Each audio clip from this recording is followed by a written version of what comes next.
Everybody. So I'm back and very excited to be talking about one of my favorite topics at this time of year, something that adds to the coziness and the warmth and the comfort of every Christmas season for me, and that is Christmas movies. And not just any Christmas movies, but classic Christmas movies. My favorite movies of all time, whether Christmas or not, are older movies, ones that were made mostly during the Hollywood studio system, so things from the 1930s until the 50s and 60s, and really that's the same when it comes to Christmas movies. For me, there's just something so cozy and comforting about that time period. And I think as I go through my list, you'll see specifically a lot of the movies come from the 1940s. And I've wondered a lot why so many good Christmas movies seem to come out in the 40s. In particular, there are quite a few that came out in 1947. And I just have to think maybe that decade, since it had so much stress from the war, people coming out of the Depression, maybe the concept of home and Christmas and family togetherness and friends just resonated in such a special way, and it really came through in their films. So I put a list together. I didn't put them in any order as far as ranking, like favorite to least favorite, because it's just so hard for me to do. So I thought to keep it easy, I just would go through it chronologically and talk about the ones that I tend to watch almost every year if I can find the time. Sometimes I'll sit down and watch them all the way through, pop some popcorn, have a cup of hot chocolate, and just sit and enjoy them. Sometimes I put them on in the background while I'm baking cookies or decorating or just hanging out around the house folding laundry, anything, just to have that Christmas spirit kind of in the background. All of them I've seen so many times that it's really not about discovering the plot anymore. It's more just about being there with my old friends that I've had in my life around Christmas for a long time. Okay, so first up in chronological order, I have Heidi from 1937, starring Shirley Temple. So I'm a fan of Shirley Temple, and I have been since I was a little girl. I just really love her movies. They're very fun and cozy, comforting, and Shirley Temple was just such a great talent for a little child. She was just amazing. She could sing, she could dance, she was just adorable. So this movie, Heidi, from 1937, co-stars Gene Herschelt, and he plays Heidi's grandfather. You may recognize the name Gene Herschelt. He actually is the one that has a humanitarian prize at the annual Academy Awards named after him. But he was an actor as well, and he plays her grandfather. So it's based on the book, Heidi. I've actually never read that book, so I can't speak for how accurate it is. Given the way that things were adapted sometimes in those days, I would venture to guess it may not be the most accurate. But it's really fun. Basically, Shirley Temple is a little girl in the Swiss Alps named Heidi. She gets kind of dumped onto her grandfather because she doesn't have parents. They've passed away. Her grandfather is very taciturn. He doesn't seem very interested in her, but of course they grow to love each other a lot, and then circumstances separate them. And the rest of the movie is him trying to find her again. And the whole thing culminates on Christmas. So between the snow of that part of the world and the Christmas season, there's actually, I believe, some Christmas music in there as well. It's just a really good one to watch at this time of year. Maybe if you have kids, if they're the kind of kids that are a little more adventurous about watching movies from the olden days, then that might be a good one to watch with them. Next up is a movie from 1938, and it's called Love Finds Andy Hardy. So I am a big fan of Andy Hardy movies, which was a series of films that MGM produced in the 1930s and 1940s. And it's about kind of Midwestern all-American family. The father is a judge, Judge Hardy. He's married, and they have a teenage daughter, or I guess she's in her 20s. And then they have a teenage son who's played by Mickey Rooney, and that's Andy Hardy.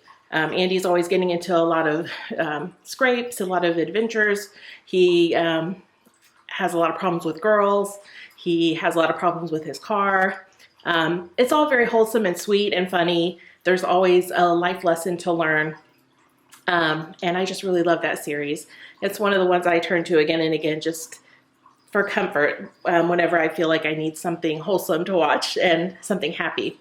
So this movie is part of that series, and this is sort of a special one in the series because it features Judy Garland. So Judy Garland was just a young girl up and coming in the studio system at that time, and she plays a part of a character called Betsy Booth, who is the granddaughter of the Hardy's next door neighbors. And she comes to visit during the Christmas season and develops a big crush on Andy. During the time, the Hardy family is going through some hardships. The Mrs. Hardy's mother has had a stroke, and so she has to go away to be with her mother, and they don't know if she'll make it back in time for Christmas. They don't know what's going to happen with her grandmother. So there's some tension, some sadness, but of course it all ends up with a happy ending. So really love those movies. I feel like if you like family movies of the early 20th century, family books of the early 20th century, it's worth giving it a try. From 1939, I have a movie called Bachelor Mother. This stars Ginger Rogers and David Niven. So the plot of this movie is very cute. Ginger Rogers is a single girl. She works at a department store as a temp, and one day she's walking home from work and passes by an orphanage where a lady has just dropped a baby off on the doorstep. It's not the baby's mother, but somebody has just dumped this baby off on the orphanage doorstep. And I believe it's on Christmas Eve. It's right around the Christmas season. So the baby starts crying. Ginger goes and picks up the baby. And the orphanage folks think that it's her child because of the baby quiets down every time she picks it up. So circumstances ensue, and people won't take no for an answer that she is not the baby's mother. So she ends up taking care of this little child. Meanwhile, her boss at the department store, played by David Niven, gets involved. His father, who's played by a great character actor named Charles Coburn, also gets involved. Of course, the two leads start interacting with each other, and a romance ensues. So it's very funny, very heartwarming, good Christmas scenes. It's also a very good movie for New Year's Eve, if you're looking for a New Year's Eve movie, since there's a really romantic scene that takes place during that time of year. So love Bachelor Mother, 1939, really recommend that one. Next up is one of my very favorites. It's The Shop Around the Corner from 1940. This one stars James Stewart and Margaret Sullivan. It's directed by Ernst Lubitsch, who is known as one of the best directors of the 1930s. You might have heard the term the Lubitsch touch, which basically refers to a kind of European sensibility, sort of sophistication and wit that was very specific to the movies he directed. So this movie takes place in Budapest, although you wouldn't know it given the characters and the actors and the way they talk. But it takes place in a little leather goods store in the Christmas season. Two people, James Stewart and Margaret Sullivan, have pen pals that they have fallen in love with, but they've never met. And what do you know? They also end up working together and can't stand each other. So if that plot sounds familiar, it's because it's been remade 2 times. Once was a musical in the 1940s called In the Good Old Summertime that starred Judy Garland and Van Johnson. And then, of course, the 1990s version directed by Nora Ephron, starring Tom Hanks and Meg Ryan's, called You Got Mail. So all 3 of those movies are very good. I like all of them. I would say I would give some preference to The Shop Around the Corner. It's the original. It has a lot of humor and sophistication, has a little bit of darkness in it as well that maybe the others are lacking, and also very sweet romance and happy ending. So really love that movie. I definitely suggest you check that one out if you haven't seen it already. Next one I have on my list is another of my very favorites, and it is Remember the Night from 1940, and that one stars Barbara Stanwyck and Fred MacMurray. For me, Barbara Stanwyck kind of is Christmas at this point. I think there are 4 movies on this list that star her. 2 of them are really true favorites. 2 of them are sort of more tangentially Christmassy, but she's in them. And I just love her. She's a great actress. She did all sorts of movies in Hollywood. And she was just, really professional, wonderful woman on and off the set. So this movie is very special to me. I discovered it I don't know, it must have been at least 10 years ago, just browsing through the channels on Turner Classic Movies. And it was on during the day, and I just started watching it. It was very little known, at least at that time. I think more people know about it now, especially in the classic movie community. But it was just kind of a new discovery, and I think it kind of got a resurgence from TCM playing it so much. But basically, Barbara Stanwyck is a shoplifter, and she has stolen some jewelry. Fred McMurray is a district attorney, and his job is to put her in jail. It's Christmas Eve, and she gets put in jail due to a delay in the court system. And he feels sorry for her, so he, through the back way, bails her out of jail. And movies being movies, she doesn't have anywhere to go, and he ends up taking her home with him to visit his family for Christmas. She's had a very hardscrabble life, a very unloving family life that has sort of turned her into what she is. He has had a challenging life, but a very loving life with his family, and that's turned him into kind of the good guy that he is. They spend time together over the holidays and, of course, fall in love. So it's very romantic. It's one of the most romantic movies on this list. Just very sweet, very funny, very special. The screenplay is by Preston Sturges, who would go on to become a very famous writer-director of comedies in the 30s, or in the 40s, I guess.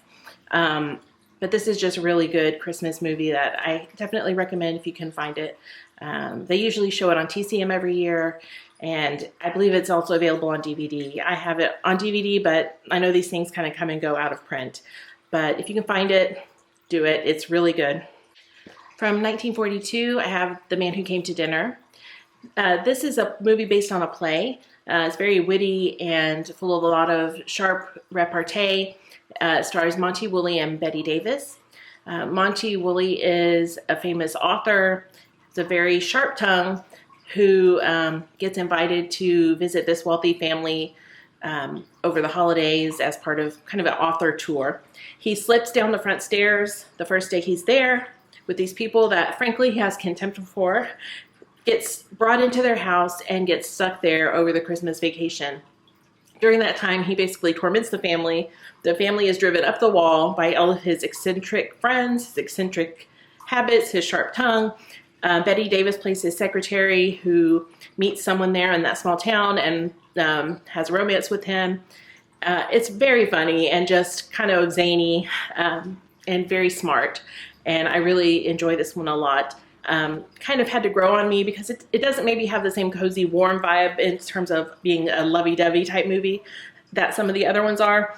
But it is so funny, and I definitely recommend checking that one out. Next up is definitely on the other end of the spectrum as far as warm, loving, and giving you just all sorts of good feelings, and that is Meet Me in St. Louis from 1944. This one has a big cast. The biggest star, of course, Judy Garland. She was married at the time to the director, Vincent Minnelli. Also Margaret O'Brien, who's a very famous child star at the time, Lucille Bremer, Mary Astor, Leon Ames. And it's about a family in St. Louis at the turn of the 20th century, and the World's Fair is coming to their town. So the whole town is all excited about the World's Fair. Even though I see this as a Christmas movie and it always airs on Turner Classic Movies during that time of year, in truth, it's not really a Christmas movie. It's more the story of this family's life over the course of a year. It starts in the summer and ends up a year later. But of course, in the course of that, there are holidays. There's a really interesting Halloween section that really gives you a good idea of kind of the strange customs of children that celebrated Halloween at that time. And then there's Christmas, which is features the song Have Yourself a Merry Little Christmas, sung by Judy Garland, and is really very touching. So this movie is just so good. It's so warm and loving. If you love the Betsy Tacy books, if you love Anne of Green Gables, if you love Little Women, this is the movie for you. If you haven't seen it, definitely check it out. It's just really great. Another of my very favorite movies from this list is Christmas in Connecticut from 1945. This was another of my Barbara Stanwyck Christmas movies. She stars in it with Dennis Morgan, Sydney Greenstreet, and S.C. Cuddles Segal. In it, she plays someone who works for a newspaper. She writes sort of Martha Stewart-ish type homey type articles about cooking, about her home, about her farmhouse that she lives in with her husband and child. The problem is she lives in New York City. She's a single woman. She doesn't know how to cook. She doesn't know how to do any of those domestic things.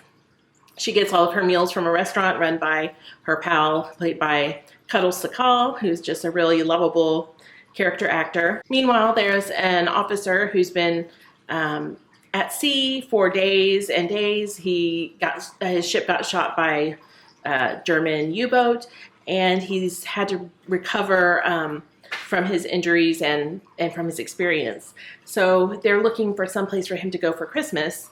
And the publisher of the magazine where Barbara Stanwyck works, who doesn't know her deception, decides, oh, the best thing would be for him to go visit this family, including Barbara Stanwyck, and she can cook for him, and he'll, be so happy there for Christmas.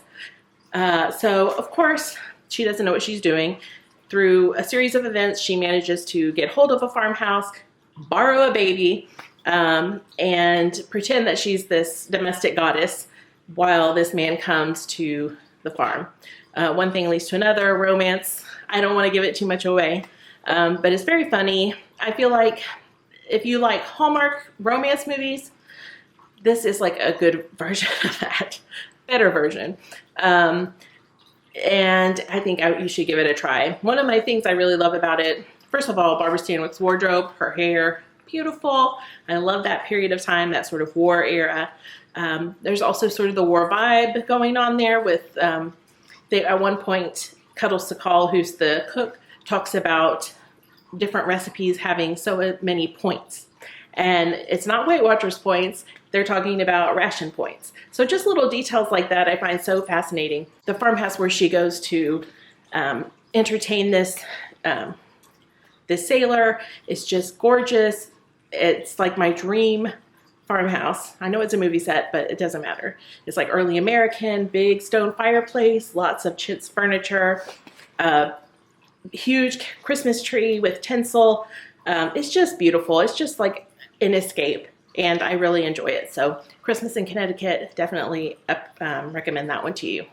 And I'll just sneak in the two other Barbara Stanwyck movies, since they're not really on my list, but I did want to mention them because I watch them frequently, if not every year. One of them is from 1941. It's called Meet John Doe, and it stars Gary Cooper along with Barbara Stanwyck. It's a Frank Capra movie, and it does have some scenes at Christmas, so it's often shown during Christmas, and I really enjoy that one. It's a little bit of a heartbreaker, so I don't always watch it every year because it's a little more serious, but it's very good.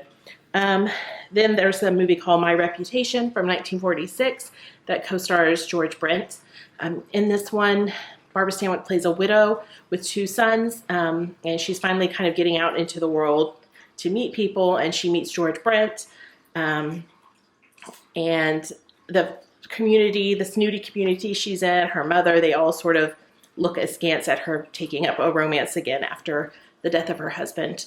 And it definitely has wintry scenes. She goes skiing and wears her cool 1940s ski gear. And then there's Christmas scene with her family, trimming the tree, singing Christmas carols. So definitely has that sort of vibe. It's sort of a melodrama, and I really enjoy it. All right, next, 1947, The Bishop's Wife, starring Cary Grant, Loretta Young, and David Niven. So Cary Grant is my favorite actor of all time. He is just absolutely the best leading man, so suave, so funny, handsome, just debonair. He had it all. In this movie, he plays, of all things, an angel.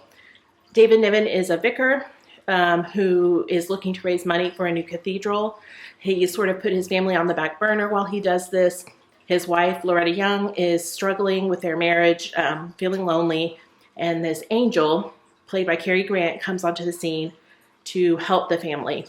The vicar is really frustrated with this angel. Everyone else absolutely loves him, of course, especially since he's played by Cary Grant. So if this movie sounds familiar, it was remade, I think in the 90s with Whitney Houston and Denzel Washington. But the original is very special to me. It's a tradition for me. I watch it every Christmas Eve. Another movie from 1947 that I really love is It Happened on Fifth Avenue. Now, I'm going to tell you the names of these actors that are in this, but my guess is most of you won't know who they are because they're not really big famous stars of the time. They're character actors. Some of them, if you watch a lot of old movies, you'll see their face and go, oh yeah, I know that person. But they're not like big stars, but this movie is so heartwarming. So it stars Victor Moore, Gail Storm, Don DeFore, Charlie Ruggles, and Anne Harding. So the story of this one is that Victor Moore plays a homeless man who survives by moving in to empty mansions when the owners, the wealthy owners, are out of town. So he goes from mansion to mansion throughout the year and manages to survive pretty nicely with himself and his little dog. One year he is going to move into his mansion for the Christmas season and picks up along the way a young man who has been in the army and can't seem to find his way in life, get a good job, get a good home, and invites this guy back to stay with him at the mansion. Then the owner's daughter comes back, runs away from school. She's a young woman, and comes into the house and is like, who are these guys? But she doesn't tell them who she is. So gradually, as you watch this movie, more and more people keep moving in. The owners of the house move in, the man and his ex-wife, and they just play along because they grow to really be interested in what's going on at their house. Who are these people? Different families of service members who are down on their luck move in, and basically they end up with a whole house full of people over the Christmas season. And it's just very funny, it's very heartwarming, and the ending always makes me cry happy tears. So it's just a really great movie, pretty little known, I think, probably because it doesn't have any really huge stars in it, but it is definitely worth checking out. And it's called, again, It Happened on Fifth Avenue. And one more from 1947, actually did want to mention that another very famous Christmas movie did come out in 1947, and that's It's a Wonderful Life. And I really enjoyed that movie as well, but it's not on this list because I really don't watch it every year. The one time I've seen it was in the movie theater, and I was kind of shocked at how dark it was. I mean, it's very good. It definitely makes you feel a lot, but I didn't feel like it had the light and happy kind of Christmas mood that I really like in my movies at this time of year. So I watch it, but maybe more infrequently, so I didn't put it on this list. But one I do watch pretty much every year from 1947 is Miracle on 34th Street. I talked a little bit about this one during my first vlog.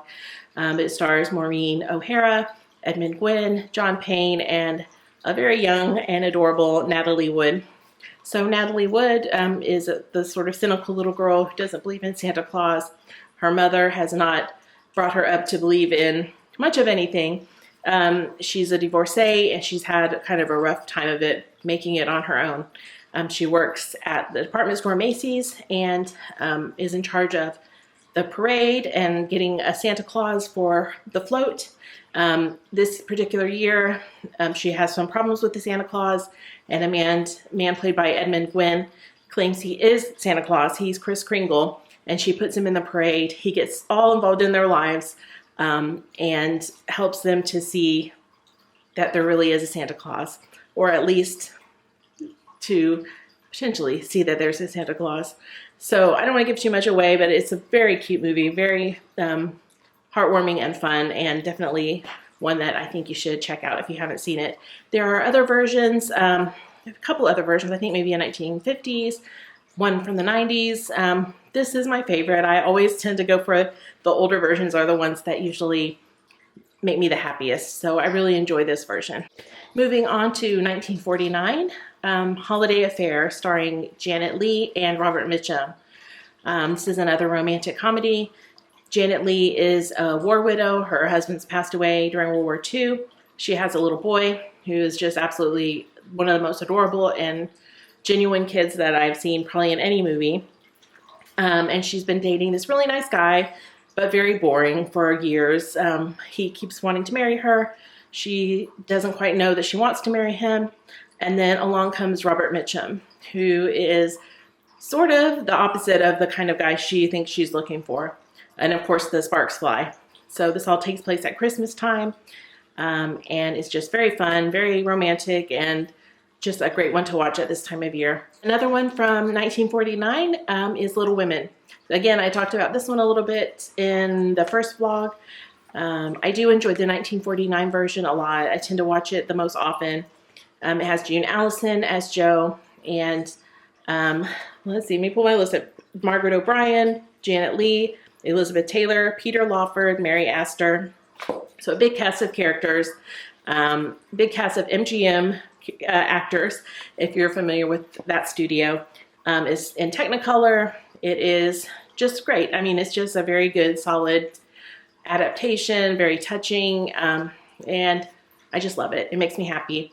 So I love the 1990s version as well, but again, this is the one I really like to watch at Christmas. Moving on into the 1950s, we have White Christmas from 1954. This one stars Bing Crosby, Danny Kaye, Rosemary Clooney, and Vera Ellen. So this one is maybe a little light on plot. It basically is about a couple of Army veterans played by Crosby and Danny Kaye. They are now a song and dance team. They end up going to Vermont to try to follow these two girls who are also in the show, in a show, and in the meantime, they meet with their former general from the war and try to help him to get his flailing inn off the ground in Vermont because they haven't had any snow. So they're waiting for snow this whole time. Bing Crosby and Danny Kaye bring all their actor and singer and dancer friends up to Vermont to put on a show and raise money and awareness for this guy's inn. And that's kind of about the size of it. There's romance in there. There's a lot of singing, a lot of dancing, a lot of gorgeous costumes, an amazing set for the inn in Vermont, and it's just fun. I just love it. So, you know, if you're expecting a big plot, this isn't it. If you're expecting a lot of warm feelings, great songs, great dancing, gorgeous costumes, especially on Vera Ellen, so elegant. Danny Kaye is just hilarious. Then I think you would like this movie. A few years ago, I saw it in the movie theater. Actually, I saw it 2 nights in a row because I loved it so much in a group experience. It was way better than watching it on your own, although watching it on your own is fine, or watching it with your family at home. But watching it in a movie theater with a group, I mean, people were laughing so hard. Danny Kaye was just a hit. Even to this day, he cracks people up. There was applause at the end. So there's something about that group experience that you get in the theater that was just so much fun. So White Christmas, if you haven't seen it, check it out. Finally, from 1957, I have Desk Set, starring Katharine Hepburn and Spencer Tracy. So this is a workplace comedy, a workplace romance, and it takes place in the Christmas season. I don't know if a lot of people think about this as a Christmas movie, but it absolutely is. The whole movie takes place at that time of year. There's Christmas shopping, there's Christmas parties. They have an office party that is really just like the greatest thing. I mean, if we could have a Christmas party like that, it would be a wild thing for someone like me who works in human resources. And it's just a really good movie. Spencer Tracy and Katharine Hepburn, of course, have amazing chemistry. The screenplay is very smart and witty. Basically, Spencer Tracy is an efficiency expert, and he is working on an electronic brain, which is a computer, one of those huge 1950s computers that takes up a whole room. And he's brought in to help streamline a research department at a network, a TV network in New York, that's run by Katharine Hepburn. She is as smart as a whip and knows her stuff. So she is very hesitant about bringing on this machine. And she's afraid that Spencer Tracy is trying to run her and her staff out of jobs. But of course they do have chemistry and become friends and eventually more. So it's just really great. It's a great movie. It's a lot of fun. It's very 1950s, the style, the clothes. It's just the best. So I definitely recommend Desk Set. All these movies are available. Some of them are on streaming in different places. I know Amazon Prime has some in the US. DVDs, hopefully maybe your libraries have them. And if you have Turner Classic Movies on cable, I highly recommend checking it out in December. It's just such a great network in the US. I don't know if the overseas versions show the same kind of movies though. But in the US they show a lot of these movies every Christmas, and I just love to keep it on that channel pretty much all month long. So I hope that you enjoyed this, and maybe you find a new movie to watch this year that you've never seen before.